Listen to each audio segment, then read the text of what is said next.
بات میں عرض کر رہا ہوں، ہمارے یہاں کیا چلتا ہے معلوم ہے؟ فلنما لگ رہا ہے کہ کامیاب ہونے والا، بیٹا کوئی گیئر لگا کے اوپر سے آئی بات سمجھ میں؟ وہ ہم سے مشورہ کر رہا تھا ایسا ایسا کچھ کرنے والا، کوئی راستہ نکالو تاکہ بیٹا پھنس جائے۔ ہمارے یہاں ایک دوسرے کو آگے بڑھنے دینے کی نیتی ہی نہیں ہے۔ ہم آگے نہیں بڑھ سکتے کوئی فرق نہیں پڑتا، لیکن ہم کسی کو آگے بڑھنے نہیں دیں گے۔ ہمارے یہاں منافق والی قول چلتی ہے، نہ کھائیں گے نہ کھانے دیں گے، یہ منافقانہ صفت ہے۔ مومن کی اور ایمان والے کی شان یہ ہے کہ چھوٹے کے ساتھ اور کمزوروں کے ساتھ قدم سے قدم چل کر کے اور اس کے ہاتھ کو پکڑ کے آگے بڑھاتے ہیں۔ آج ہمارے یہاں اگر کوئی ایک چیز کی دکان کر لیا، کوئی ایک کام کر لیا، وہ اپنے رشتے دار کو کبھی کرنے دے گا، نہ محلے میں کرنے دے گا، نہ کسی کو کرنے دے گا، اور اگر کسی نے کیا تو اتنی برائی کرے گا کہ بیچارہ جھک مار کے ہمت ہو گیا اور آ جائے۔ اب غیروں کے یہاں دیکھیے، غیر ہر چیز میں اپنے کو شامل کرتے ہیں، اپنے کو بڑھاتے ہیں، اپنے کو روزی دیتے ہیں، اپنے کو روزگار دیتے ہیں۔ ہماری قوم بھیک دیتی ہے، فلانا یتیم ہے دے دو، فلانا مسکین ہے دے دو، لیکن ہماری قوم کبھی یہ نہیں چاہتی کہ اگر غریب کا بچہ ہے، یتیم کا بچہ ہے، کسی بیوہ کا بچہ ہے تو چلو ہمارے یہاں یہ کام ہوتا ہے، ہم اپنا کام اسے سکھا دیتے ہیں۔ ہمارے یہاں غیر ملازم آ کر کے رہ رہا ہے، ہم اپنے کو تیار کر کے ملازم بنا لیں، یہ نہیں ہوتا۔ اور یاد رکھیے، جب تک یہ صفت نہیں آئے گی قوم کے اندر، یہ قوم ترقی نہیں کر سکتی۔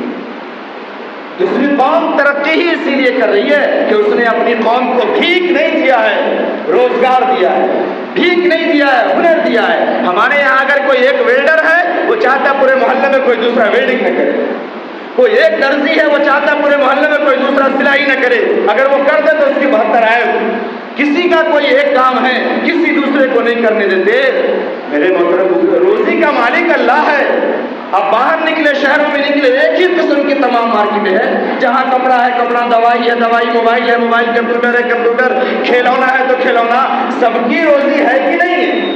سب کما رہا ہے یا نہیں کما رہا ہے؟ ہمارے یہاں یہ نہیں۔ اس سے پتہ یہ چلا کہ ہمارے اندر درد نہیں ہے، فکر نہیں ہے، اور جس کے دل کے اندر درد نہیں ہو، فکر نہیں ہو، وہ شکل سے کچھ بھی تو ہو سکتا ہے، یاد رکھیے گا وہ نیک نہیں ہو سکتا، نیک نہیں ہو سکتا۔ نیکی کے لیے شرط ہے کہ اس کے دل میں قوم کی، اپنوں کی، اسلام کی اور ایمان کی اور مسلمانوں کی فکر ہو۔ آج بھیک مت دیجیے، میں کہتا ہوں آپ سے بھیک مت دیجیے۔ جو جو کام کرتا ہے معاشرے میں لڑکے کو اور لونڈوں کو طے کرے کہ کون کہاں بھٹک رہا ہے، کس چیز میں بھٹک رہا ہے، کیوں بھٹک رہا ہے، اس کو ساتھ میں لائیں، جوڑے، اسے ہنرمند بنائیں، اسے سکھائیں اور اسے مارکیٹ میں اتارے۔ وہ جب تک آگے بڑھے گا، اگر اس نے کچھ نہیں کیا ہے آپ کے لیے، تب بھی جو اس کی زندگی چلے گی اور جو اس کی دعائیں نکلے گی وہ آپ کو ملے گی۔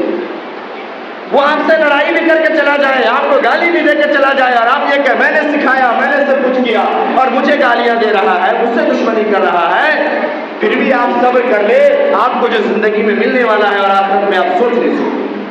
نہیں سمجھ میں آئی بات؟ اس ایک کے کمائی کی وجہ سے اس کی ماں اپنے گھر سے باہر قدم نہیں نکالے گی، اس کی کمائی کی وجہ سے اس کی بہن گھر سے باہر قدم نہیں نکالے گی، اس کی کمائی کی وجہ سے اس کے گھر میں کوئی حرام کام نہیں ہوگا، حرام طریقے سے روزی نہیں کمائے جائیں گے، وہ جائز کما کے لائے گا، خود بھی کھائے گا، ماں کو بھی کھلائے گا، بچوں کو بھی کھلائے گا، بیوی کو بھی کھلائے گا، بہن کو بھی کھلائے گا۔ ان تمام کی عفت اور ان تمام کی پاک دامنی کا ذریعہ آپ بن رہے ہیں۔ اگر اگلے ایک نے اگر آپ سے بدتمیزی کر لی تو کیا کر لیا؟ باقی ان تمام کی زندگی آپ کے سہارے چل رہی ہے۔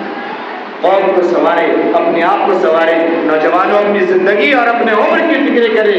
یہ جو بھی 10 سے لے کے 20 کی عمر اور 20 سے لے کے 30 کی عمر جو آپ یوں ہی کھیلنے میں ضائع کر رہے ہیں نا، جب یہ عمر نکل جائے گی پھر آپ وقت کو ڈھونڈنے کا آپ کو وقت میسر نہیں ہوگا، اور پھر آپ زندگی میں پیچھے پلٹ کے سوائے رونے کے اور پچھتانے کے کچھ نہیں کر سکتے اور کچھ حاصل نہیں ہوگا۔ اس لیے اپنے لیے بھی کچھ کرے اور اپنی قوم کے لیے بھی کچھ کرے، تاکہ دنیا بھی آپ کی اچھی ہو اور آخرت میں بھی آپ کو دیر تک اجر ثواب